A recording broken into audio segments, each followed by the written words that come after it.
In spite of the timing, Bitcoin wasn't created as a result of the 2008 crisis, and this misunderstanding matters. Oli Scarff, Getty Images, Jan 24, 2021 at 10:01 p.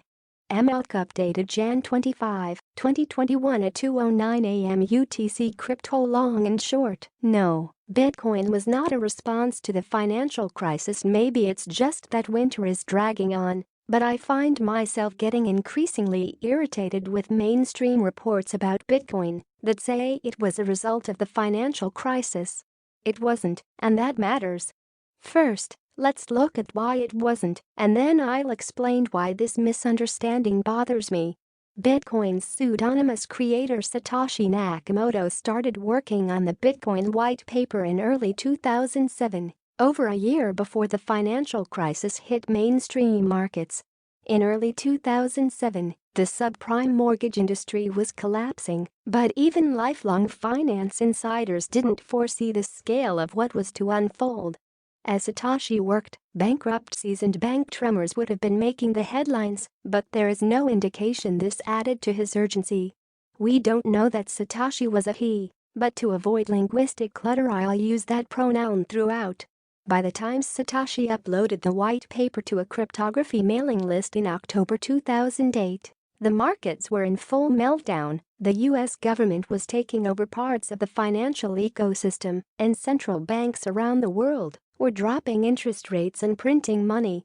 The Genesis block, mined by Satoshi in early January 2009, included the text of a headline from that day, The Times 03 Jan 2009 Chancellor on brink of second bailout for banks. Many have taken this as proof that Bitcoin was created in reaction to the crisis.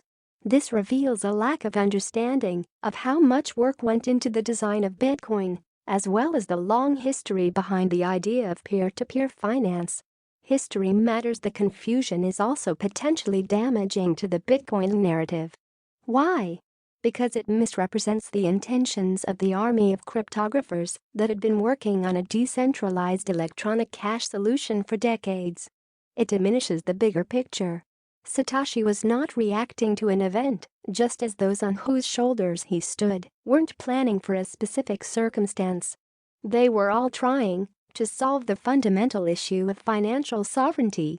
While we do not have, that I'm aware of, evidence of Satoshi's thoughts on the financial system from before the publication of the Bitcoin white paper, shortly after the Genesis block was mined, Satoshi wrote, "The root problem with conventional currency is all the trust that's required to make it work.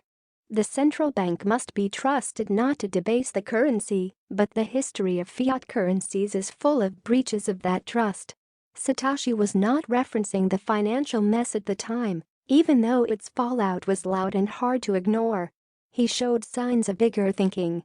And as for the Genesis block itself, maybe the timing and choice of embedded text was intentional, or maybe it was a coincidence. We'll never know for sure. Either way, a point was made. That point was a dig at how politically beholden the banking system had become. It highlighted the lack of solid financial structure and the diminishing trust in institutional solvency.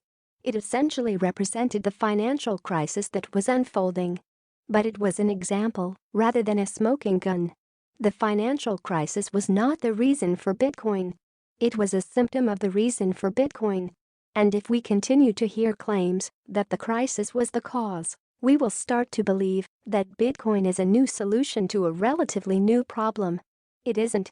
It's a long-awaited solution to a long-standing problem. If we continue to think of Bitcoin solely in the context of financial crises, we could start to believe that the need for it will diminish as the painful adjustments recede into the mists of time.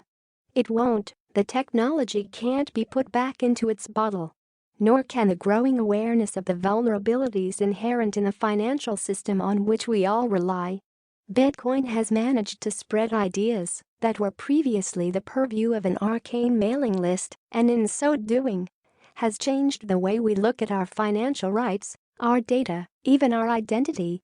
True, the timing of Bitcoin's emergence helped with that spread, and the recent departure from traditional monetary policy has accelerated it.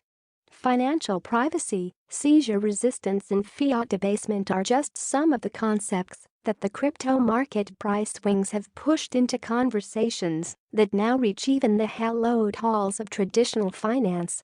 But Bitcoin was not created to fix crises. It was created to give people a choice. Let's stop treating it as a reaction to a specific situation and recognize that Bitcoin is a technological evolution of a process that started decades ago. Let's also give credit to a group of thinkers who realized from way back where centralization of finance and our economy could eventually lead.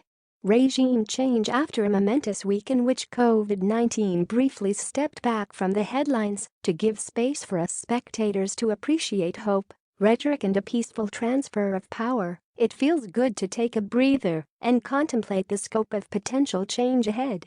It's not just that market infrastructure and institutional interest are growing in leaps and bounds, more on that below. It's also that many of the regulatory authorities that determine the framework of financial markets, custody and value transfer are changing guard. Gary Chancellor will be the next chairman of the U.S. Securities and Exchange Commission (SEC). This possibility was reported last week and was flagged as potentially very good news for the crypto industry.